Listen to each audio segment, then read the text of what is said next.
agradezco la oportunidad que me ha dado la Junta de Cofradías, a la presidenta y el delegado episcopal, y os agradezco a todos vosotros la presencia, que este año renovar lo de las conferencias, gracias a Dios, ya vamos a poder, pues muy agradecido por el tiempo que me dedicáis. Voy a hablar un poco primero de la visión de las cofradías, sobre todo de la visión que tengo yo, que ya me la habéis oído, pero por repetirla no viene nada mal.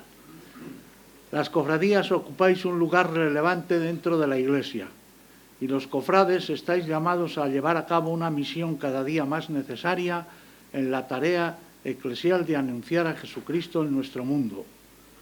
Representáis en la vida de la Iglesia un cauce privilegiado de la piedad popular.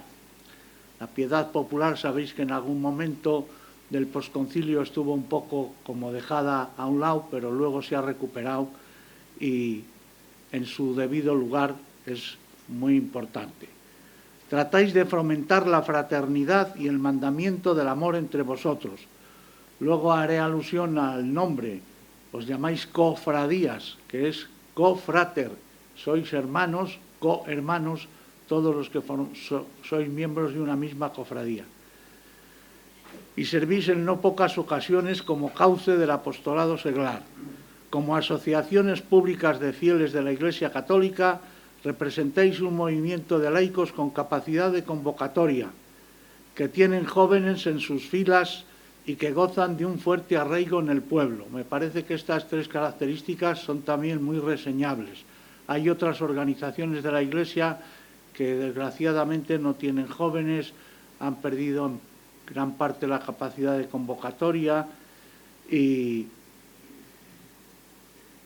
no gozan de arraigo en el pueblo. Son cosas que quedan ahí un poco residuales porque hace mucho tiempo que existen. Curiosamente, además, esto acontece en una sociedad tocada de secularismo, donde se potencia una visión de la vida al margen de la religión, del pensamiento y de la moral. El laicismo combativo, si pudiera, haría desaparecer nuestras procesiones como manifestaciones religiosas. Ya sabéis que ha habido algún intento y que esto pues no se ha logrado porque desterrar las cofradías en España y sobre todo en el sur de España es una empresa muy arriesgada. Se puede dejar uno la piel en el camino. No son, creo yo, instancias ajenas a la Iglesia las que por tanto han de decidir lo que las cofradías debéis ser o debéis hacer ahora y en el futuro, porque las cofradías no sois asociaciones civiles, sino eclesiales. Sin Jesucristo y sin la Iglesia no sois nada, os quedaríais en algo puramente estético y costumbrista. Como hay gente que viene a ver las procesiones, pero no tienen idea, es a ver los trajes, a oír la música y a ver si se hacen cosas llamativas. Por ejemplo, introducir una imagen por donde no cabe.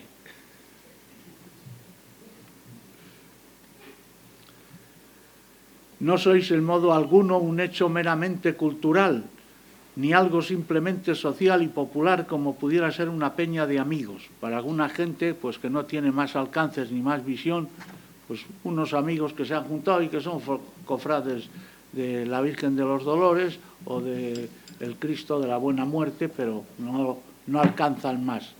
Es algo mucho más que una peña de amigos. Las cofradías es un ámbito privilegiado para vivir el mandamiento nuevo del amor. Y ya una vez enunciado a lo que me voy a ceñir, que es a esto, por lo tanto, otras dimensiones no las tocaré o las tocaré muy de refilón, porque el tema de hoy es la caridad. Entonces, empiezo por hacer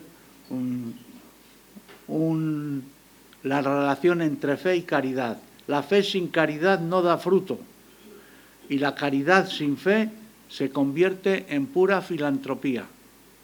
Este es el tema, que no solamente se trata de hacer obras de caridad, sino que la caridad tiene que brotar de la fe.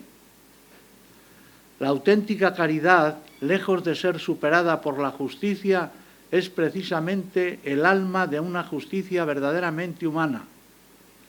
Ya veis que la justicia llevada a cabo justicieramente no hace justicia, sino que hace daño, porque puede ser que fuera justo lo que está uno defendiendo o queriendo llevar a cabo, pero lo hace de unos modos y con unas maneras que acaba siendo injusta.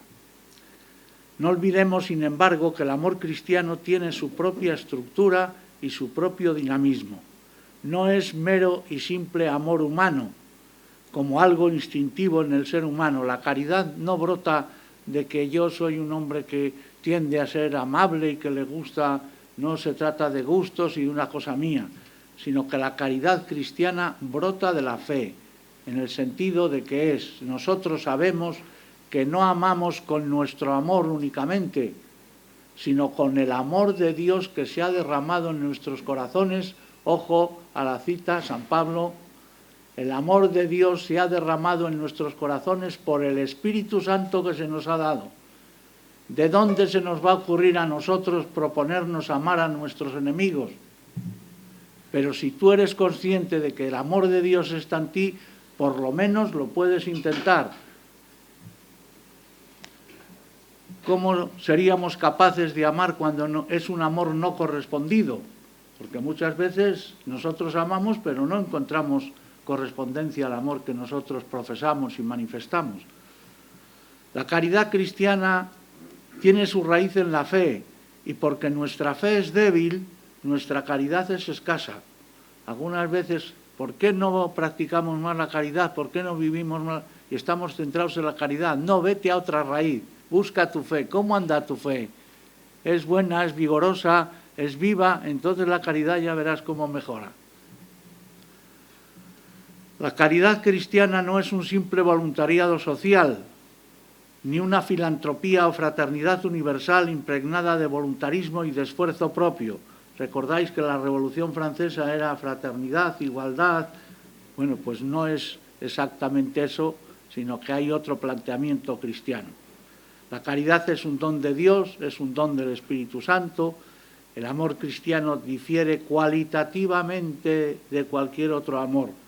El cristiano es aquel que ama con el corazón, sí, pero con un corazón nuevo, creado por Dios en él.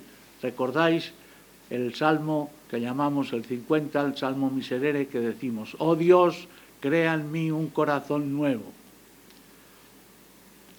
Cuando amamos desde el corazón nuevo, es Dios quien ama en nosotros. A través de nosotros es el mismo amor de Dios el que pasa a los demás. Se necesita un renovado compromiso de presencia, solidaridad y servicio de los cristianos que sea expresión de la fecundidad de la caridad al encuentro de las necesidades humanas, del empeño y del combate por defender y promover la dignidad de las personas, las familias y los pueblos a la luz de la renovada doctrina social de la Iglesia. Así que es necesario fortificar este tema de la vida de caridad y de amor a los demás en las cofradías, y que para ello también hay que tener como guía, como elemento que nos orienta la doctrina social de la Iglesia. Es necesario también redescubrir y actualizar el servicio caritativo y solidario que no solo las personas, los locales, los actos, las expresiones públicas deben cumplir. Ahora va una frase para que os quedéis con ella de recuerdo. No puede existir una cofradía rica en un entorno de pobreza. Quiere decir esto también que las cofradías tienen que ajustarse un poco. Una cosa es una cofradía de Sevilla y en aquel entorno, y otra cosa es una cofradía en Cantabria, que no es el entorno justamente ni la historia ni la tradición de la cofradía sevillanas, ni por el número, ni por los gastos, ni por... ¿Eso quiere decir que no se puede gastar en un real en un manto? No, hay que gastarse en un manto, y no solo un real, sino 2 reales, porque tiene que ser un manto digno, pero en su momento. Cuando estaba en Mondoñedo Ferrol, pues una cofradía había encargado un manto y justo le tenían que estrenar cuando empezó la crisis del 2008. Y yo les dije, por lo menos, decid que este manto le teníais encargado hace 2 años, porque ahora estrenar un manto no es justamente el momento. Pero, hijo, ha sido así y tampoco tenemos por qué encubrir nada. Se encargó en un momento, han terminado ahora y le estrenamos ahora, pero no es porque ahora en este momento nosotros nos gastemos el dinero en mantos. No se pueden dar a Dios y a los santos los dineros que se deben a los pobres y a los indigentes. Hay que tener equilibrio en estas cosas. Todo lo que se ha llevado a cabo en la renovación de la conciencia social respecto a las situaciones económicas y la libertad frente al poder político es una conquista sagrada e irrenunciable de la conciencia cristiana. La Iglesia debe estar con los pobres a su lado y en su defensa, y esto es irrenunciable. Y no necesitamos que nos lo recuerde nadie porque ya lo sabemos nosotros. Pero esta preferencia por los pobres no lleva consigo ninguna ingenua ideología del pauperismo. Quiero decir que no son los pobres por los pobres y los pobres a toda costa y todo el día zumbando con los pobres, que a veces eso es pura ideología, porque los que mucho hablan poco aprietan, poco luego se desprenden de lo que hay que desprender y luego poco luchan por que los pobres puedan llegar a un nivel de personalidad y de preparación para que tengan su trabajo y su dignidad personal. No es solamente dar limosnas, ni mucho menos. Su radicalidad evangélica no la debe llevar a fáciles lamentos o profecías en este orden, sino al realismo del saber hacer a la hora de promover más justicia, más libertad, más riqueza, mejor reparto de los bienes de la tierra y de la cultura y mayor integración. ¿Qué relación hay entre el culto y el amor fraterno? Pues el Directorio de Religiosidad Popular, en el número 160, dice lo siguiente: el culto, aunque constituya la finalidad principal de una cofradía o asociación piadosa, no puede absorber todas las energías. Más aún, la autenticidad del culto se verifica en la práctica real del amor fraterno, de los compromisos a que debe conducir la participación en los actos litúrgicos y piadosos. Cuanto más actos litúrgicos y piadosos, más entregan los pobres. Porque ya hemos dicho de dónde sale el amor a los pobres. Sale de acoger el amor de Dios. Los miembros de las cofradías, sigue diciendo el directorio, no pueden vivir hoy de espaldas a la misión de la Iglesia y a las necesidades de los hombres. A nivel institucional y corporativo, las cofradías y asociaciones piadosas deberían destinar una parte proporcional, no meramente simbólica, de sus ingresos para obras de promoción humana y de caridad, llevadas a cabo por las mismas asociaciones o por instituciones ya existentes en la Iglesia y en la sociedad. No se puede olvidar que la imagen más perfecta de Dios es el hombre, y Cristo está presente en los hermanos más necesitados. Me parece que ya lo he comentado en alguna ocasión, pero cuando empezó la pandemia, una cofradía aquí nuestra de Santander me preguntó, ¿y dónde podríamos entregar para ayudar en esta ocasión? Y yo les dije, id a Cáritas y preguntad allí. Quiero decir que nosotros no tenemos por qué tener un estudio sociológico y una práctica de la caridad como lleva Cáritas, que lleva muchos años.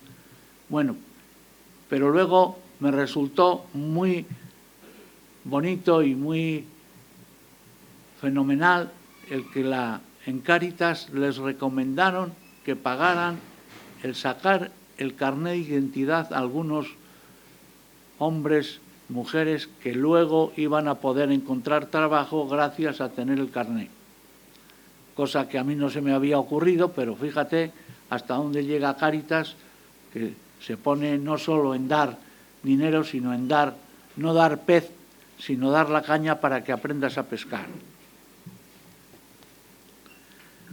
Sería un contrasentido celebrar la Semana Santa en medio del despilfarro insolidario o en una actitud que delata una preocupación por salvar lo propio y despreocuparse de las necesidades ajenas, cuando la fila de los necesitados crece sin cesar, cuando tantas familias sufren verdadera angustia por falta de trabajo y tantos jóvenes se esfuerzan en vano por encontrar un primer empleo. Y celebrar la Semana Santa con despilfarro cuando estamos viendo las necesidades de los refugiados de la guerra de Ucrania, pues fijaos vosotros lo que eso significa. Entonces hay que tener muy en cuenta las circunstancias sociales en las que nosotros vivimos y donde desarrollamos. ¿Esto quiere decir que hay que suprimir las procesiones? De ningún modo, ni hablar. ¿Esto quiere decir que las misas hay que ser todas rezadas? No, habrá cantadas. Quiero decir que cada cosa en su momento y en su sitio, pero sí es verdad que todos tenemos que hacer un esfuerzo por en circunstancias especiales. Yo no me lo puedo ni imaginar. Ya era gordo lo del volcán, que se quedaron sin casa, sin trabajo, porque las tierras pues, se habían estropeado, los plátanos, pero esos estaban en su tierra y esos, pues bueno, tenían familia, tenían gente, tenían ayudas, pero que te toque salir de tu país, ir a un sitio donde no sabes del idioma, donde no tienes idea de la cultura, donde no sabes moverte y donde quieres honradamente ganarte el pan con el trabajo y no tener que vivir de la caridad, pero por lo menos en una temporada no lo puedes hacer porque no te manejas. Venir con, ya lo veis con lo que salen, una maletucha de nada y porque además tienen que hacer kilómetros hasta que llegan a entrar en otro país donde no sufran la guerra.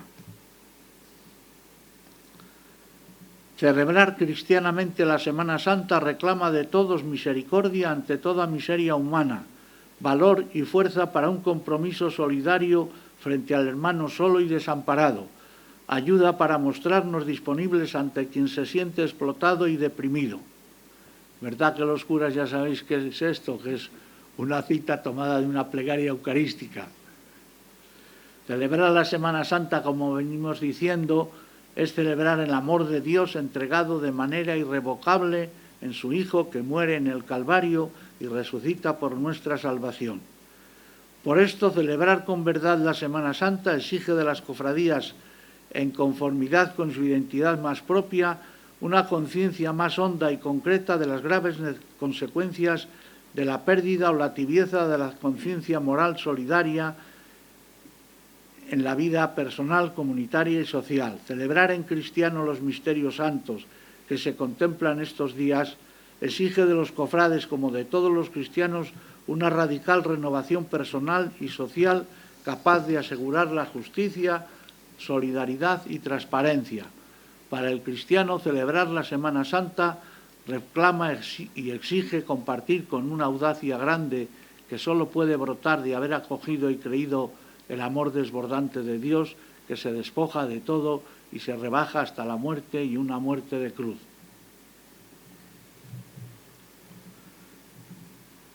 Vamos a hablar un poquito de la historia de las iniciativas en favor de los pobres en las cofradías. Ponderaba el Papa Benedicto XVI en un discurso a la Confederación de Cofradías de las Diócesis de Italia el año 1987. Decía él: haciendo honor a su nombre, cofradía, hermanos, cohermanos, haciendo honor a su nombre, se han distinguido por sus muchas iniciativas de caridad en favor de los pobres, los enfermos y los que sufren, implicando a numerosos voluntarios de todas las clases sociales en esta competición de ayuda generosa a los necesitados. No olvidemos que cuando las cofradías comenzaron a surgir en la Edad Media, aún no existían formas estructuradas de asistencia pública que garantizaran los servicios sociales y sanitarios a los sectores más débiles de la sociedad. Algunos de los que estamos aquí, pero otros más jóvenes, no os podéis hacer idea de lo que esto significa, y nosotros lo hemos conocido en el final. Pero cuando yo era niño, los labradores no tenían seguridad social, porque empezó solamente afectando a los que no eran autónomos, a los que trabajaban para otro. Entonces quiere decir que si a un labrador se le moría un animal o se le enfermaba un hijo y tenía que operar a su mujer, pues todos los ahorros que tenía se le iban y se les fumaban, porque no había seguridad social ni no entraban estas cosas, no había pensiones. Nosotros ahora nos hemos acostumbrado a este sistema y el otro ni lo concebimos, pero ha existido. Y claro, al que no podía entrar, pues no, los autónomos no podían entrar.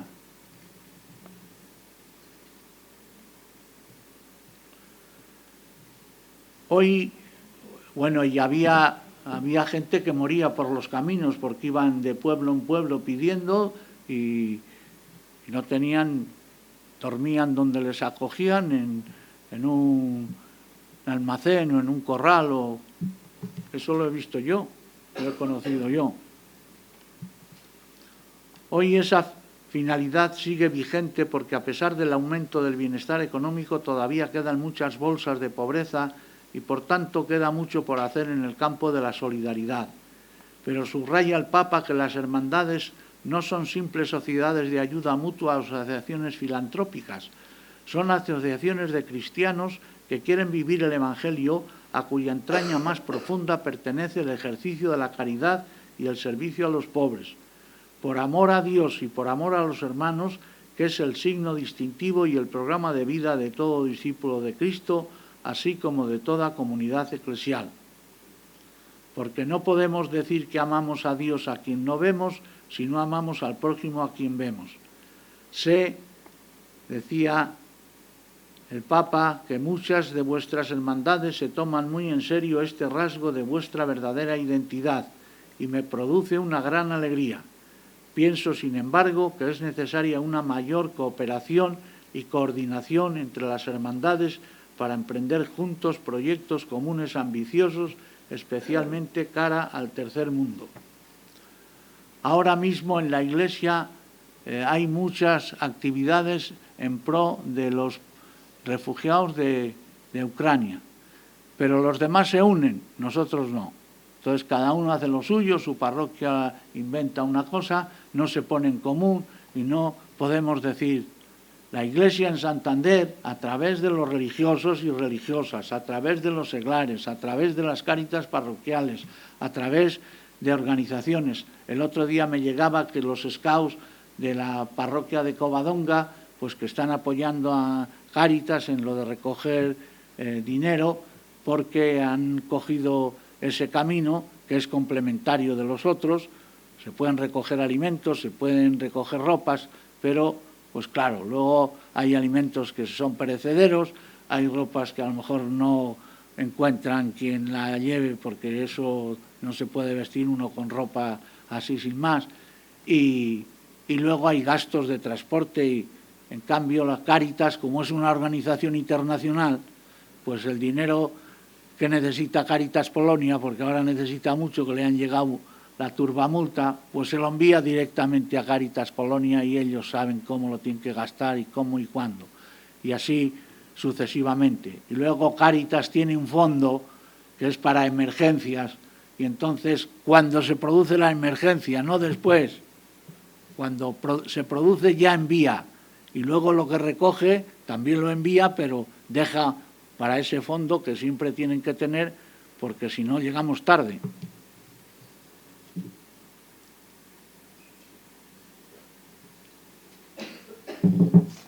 Ya voy terminando casi, para que luego haya un poco de diálogo. Evitar cualquier forma de antitestimonio y escándalo. Eso tenemos que estar todos pendientes para no caer en ello.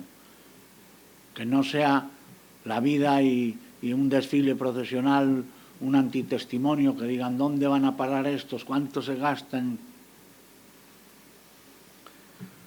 Con el tiempo, las cofradías han conseguido crear un patrimonio económico y artístico que les lleva en ocasiones a realizar gastos cuantiosos en los actos de culto, especialmente en las procesiones. Ahora no miremos exactamente solo Santander, miremos más bien el sur. Por eso no todo lo tenemos que imitar del sur. Y luego también va mucho en eso con los caracteres de la gente y de las personas. Los del sur son así como son y nos viene muy bien que lo sean, porque si fuéramos todos cántabros o todos castellanos, esto era demasiado aburrido. Pero esto no es Andalucía, esto no es Castilla y León, ni Castilla-La Mancha, entonces cada uno tiene que adaptarse a lo de su lugar, porque si no puede ser que cosas que allí las ven normales y naturales, pues aquí no. Otras veces es el pueblo el que quiere esa suntuosidad y son los mismos fieles los que se desprenden de joyas y de dinero para el culto y el adorno de las imágenes y de los santuarios.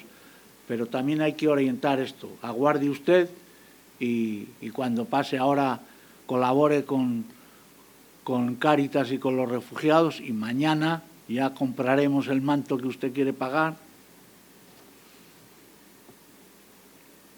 Por eso, para evitar la extrañeza de otros cristianos y la deformación de los propios miembros de la cofradía, sería deseable que, una vez alcanzado un cierto nivel estético, se procurasen adecuar los gastos a las necesidades reales del culto dentro de un espíritu de austeridad evangélica, atendiendo también al entorno social. Directorio de la Religiosidad Popular número 153. Como ves, no son cosas mías.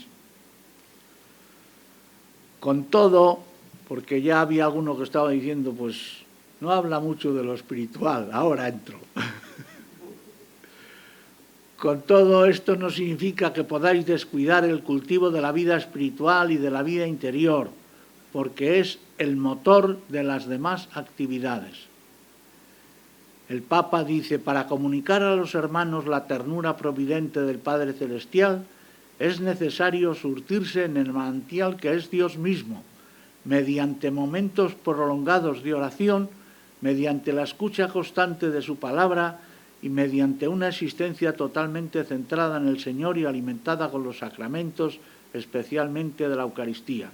Así que si quieres ser muy caritativo en el auténtico sentido de la palabra, pues procura escuchar la palabra de Dios, procura vivir los sacramentos, especialmente la Eucaristía. Sin un amor profundo al Señor cultivado en la oración, es imposible mantener por mucho tiempo los compromisos fraternos y de servicio. Se puede uno dedicar a los pobres porque le ha venido esa cosa interior de, pero ¿cuántos resisten? Los pobres no siempre corresponden, no siempre agradecen. Servir a los pobres es duro. Y el cristiano lo que hace es permanecer cuando otros se marchan, porque no tienen las recompensas que esperaban.